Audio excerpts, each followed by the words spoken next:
Generally speaking, I'm pretty interested in words and language and the roots of those words and where they come from. And over time, what you begin to see is that words pick up meanings along the way that maybe initially they didn't intend to imply. Depending on what culture and what era of time you find yourself, certain words might mean something in that particular time, in that particular culture, in that particular place, that years before it didn't mean that. Today we're struggling with the battle of words, for example, among two very important words in our culture, and that's the word love and that's the word hate. See, in our culture today, love generally means without disagreement and complete acceptance of any and all lifestyles. And so generally speaking, if you disagree with someone or say that they are wrong, then you are hating them. So disagreement becomes a means of hate and an unwillingness to accept a particular lifestyle or particular actions means that you hate someone. Of course, previous cultures did not use the words love and hate in that way. But in our particular time frame, those words have become kind of contentious. So it's very rare that you find a word that kind of maintains its initial intended meaning throughout time. But I was reading an author once who said that it seems that the only word that is like that is the word grace. And what he meant was to say that grace, generally speaking, even if it's somewhat misunderstood, tends to carry with it its initial meaning wherever it goes, and that is the idea of unmerited favor and a gift. There's one other word that we would initially say also carries its initial meaning with it throughout the years, and that's our one word for tonight as we continue our one word series, and that's the idea of righteous and of righteousness. Generally speaking, when we use the word righteous, we all know what we mean. Someone is maybe we were using it to refer to someone that's a good person. We say that's a righteous man. They're morally honorable. They're a person of integrity. When we talk about it within the church and we say that we are righteous before God, we're generally saying we are good before God. We're good with God. We're right before God and His law and in His ways. So it seems as if maybe that word for the most part has retained its initial and intended meaning until you put another word in front of righteous. And that's the word self-righteous. Once you put the word self in front of righteous, it takes on a completely different meaning than what we mean by righteous. And the reality is, and the difficulty is that many of us at some point in time probably struggle with self-righteousness. And we might not even realize it. That's the difficult part. I want you to be turning to Luke chapter 18, where Jesus talks about a self-righteous individual and a self-righteous group of people. And tonight we just want to look at 3 ways that self-righteousness is so wrong. What's so wrong with self-righteousness? Luke 18, starting in verse 9.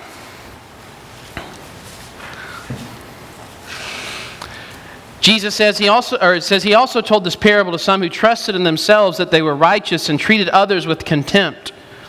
2 men went up into the temple to pray, one a Pharisee, the other a tax collector. The Pharisee, standing by himself, prayed thus, God, I thank you that I am not like other men, extortioners, unjust, adulterers, and even like this tax collector. I fast twice a week, I give tithes of all that I get. But the tax collector, standing far off, would not even lift up his eyes to heaven, but beat his breast, saying, God, be merciful to me, a sinner. I tell you, this man went down to his house justified rather than the other. For everyone who exalts himself will be humbled, but the one who humbles himself will be exalted. Now, before we get into our 3 points, I just want you to notice that Jesus kind of gives us a definition of what self-righteousness is. It's a person who trusts in themselves that they are just, that they are righteous. They look at themselves and they say, I'm a pretty good person. I'm pretty good. They evaluate themselves and they're self-righteous. They're righteous in and of their own merits and by their own power. And that's what we're talking about when we're discussing self-righteousness. And the first thing that we see that's wrong, what's wrong about self-righteousness, is that it measures by the wrong standard. The Pharisee comes, Jesus says, and what is his standard of measurement? His standard of measurement is not him and God. He is not looking at how holy and just God is and seeing how much of a sinner and unholy he is. For a good example of that, we could maybe turn to Isaiah chapter 6 when Isaiah is faced with the full glory of God. And Isaiah, who seems to be a pretty good person, he's a prophet of God, he seems to be a very righteous man, and yet when he sees the glory of God, he says, "Woe to me, for I am undone, for I am a sinful man." We're reminded maybe of Peter in Luke chapter 5. Whenever he's been fishing all night and Jesus tells him to go and cast out into the deep, and he says, "We've been fishing all night, but thus at your command I'll go." And he starts pulling in all these fish, and he's looking at these fish, and he falls down before Jesus on his knees, and he says, "Depart from me, Lord, for I am a sinful man." See, that's generally what happens when you look at yourself and you see God for who He is. He's holy, you're unholy, and the more that you look at God, the more you realize that.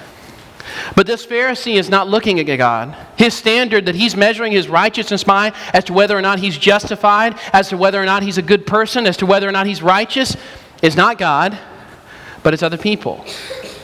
That's his standard. Notice that Jesus starts off by saying, number one, these were individuals who trusted in themselves, and this led to a contempt for other people. Whenever you're constantly looking at other people and using your own life as a measurement of judgment on others, then you start to have contempt for other people. Man, they're just terrible sinners. I sure am glad that God has me on His team, right? I'm so glad, God, that I'm not, notice the list of individuals that He mentions there. I'm so glad that I'm not like other men, extortioners, unjust, adulterers, or even like this tax collector. There's the irony. He's standing in the presence in Jesus' story of the tax collector.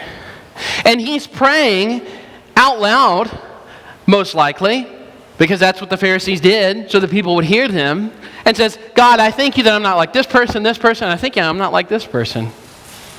Right, that's how initially self-righteousness begins. We start looking at people who we don't really know, who are kind of far away, that we don't have any interaction with. I'm glad I'm not like that person. That person's really a sinner. They've got a lot of problems. But then it gets closer and closer to home, where then all of a sudden you start judging the people around you and say, "Well, I sure am glad I'm not like them.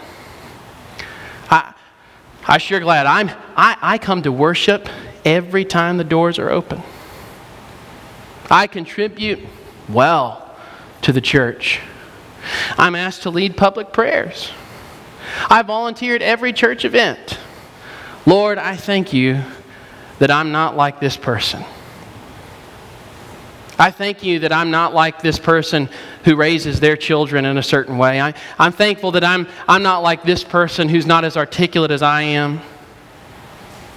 See, what happens then is that these things that are good, the attributes that he mentions about tithing and things of that nature, those aren't bad things. Fasting and tithing, those are good disciplines and good practices. But when you start using the wrong measurement, the wrong standard of measurement, they simply become means of judging other people and not a means of becoming closer to God. He's not concerned with using fasting and tithing and things of that nature so that he can come closer to God. He's only concerned about using these external religious practices as a means of making himself feel better about his standing with a God that he doesn't even know. So what's wrong with self-righteousness is that it uses the wrong standard of measurement. Secondly, what's wrong with self-righteousness is that it exalts the wrong person. The Pharisee is very concerned about making sure everybody knows and thinks that he is religious. What he's not concerned about is whether or not God looks good, about whether or not God is glorified. See, the reality is that God is glorified when He grants mercy and when He grants grace, because it is only He that is exalted as holy. Because the sinner recognizes, I'm not good, I'm not righteous, and I'm only made that way because of a great and holy and gracious God. And God's given glory that way. But God's not given glory in this system with this Pharisee, because it's all about him. It's all about people perceiving him in a certain way. And if we're honest with ourselves, we like that perception, don't we? We like people to think of us as more devoted and religious and holy than we actually are. And so what do? Well, when we mess up, we don't confess. We defend. We don't willingly open up. We can't be genuine. We can't be authentic. We can't be real with people, because if we are, they might see the issues that we have. You know, that's something that as a preacher that I have to watch out for. And I try and be transparent as I possibly can with you guys, because I don't want you thinking that I'm up here, you know, doing something that you're not struggling with, or that you're struggling with and I'm not struggling with. I want you to know that I'm just your brother in Christ, and I'm struggling with my own battles as well. See, when you're measuring by the wrong standard, though, you start exalting the wrong person. It becomes about making sure that you look good, and not about making sure that God is glorified in everything.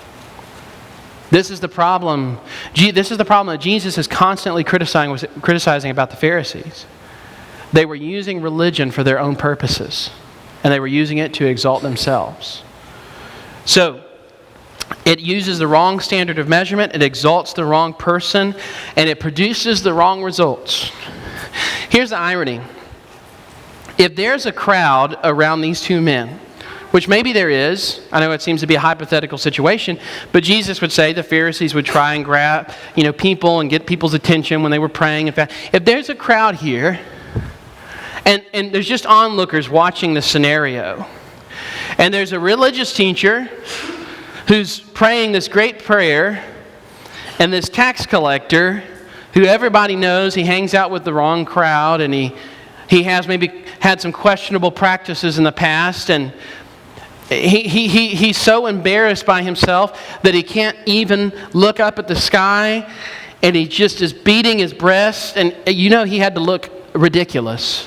There's nothing about him that would make you think, oh, this is a righteous person. It's kind of embarrassing how he's acting in public. If you're an onlooker and the prayer's finished, who are you thinking is going home justified? Who in your mind are you thinking that person is close to God?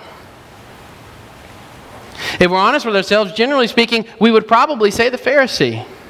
He looks religious. He acts religious. He keeps himself well kept. He's got his suit and tie on. He says all the right religious things. He's justified. And Jesus says, wrong. This man went down to his home justified, and nobody in the crowd knows it. Except for God. Nobody else is looking at that man and saying, he's a justified man. Except for God. See, when we are using the wrong standard of measurement and we're exalting ourselves and we become so self-righteous and so judgmental of other people, it produces the wrong results. And that is self-justification and not true justification. We become justified in our own sight. And that's a scary thought, that we can leave the house of prayer thinking we're justified when in fact we're not. But that's exactly what happens with this Pharisee. And it's something that we have to constantly be on guard against. This is what's so wrong about self-righteousness. And we have to recognize that religion and Christianity is not a means of making ourselves look good. It's a means of coming closer and drawing closer to a God who is the only one who is good. He is the only truly, perfectly, and righteous being. And we're made righteous not because we're perfect, but because He is. And because He chooses and allows us by His grace through the gospel to come justified before Him. And tonight you have that opportunity to become righteous before God. Not self-righteous, but righteous in His eyes. To obey the gospel of Jesus, to believe in Him, put your faith in Him, repent, change your life, turn your life over, confess His good name, be baptized to receive the forgiveness of sins. Whatever your need is, why don't you come together we stand and as we sing.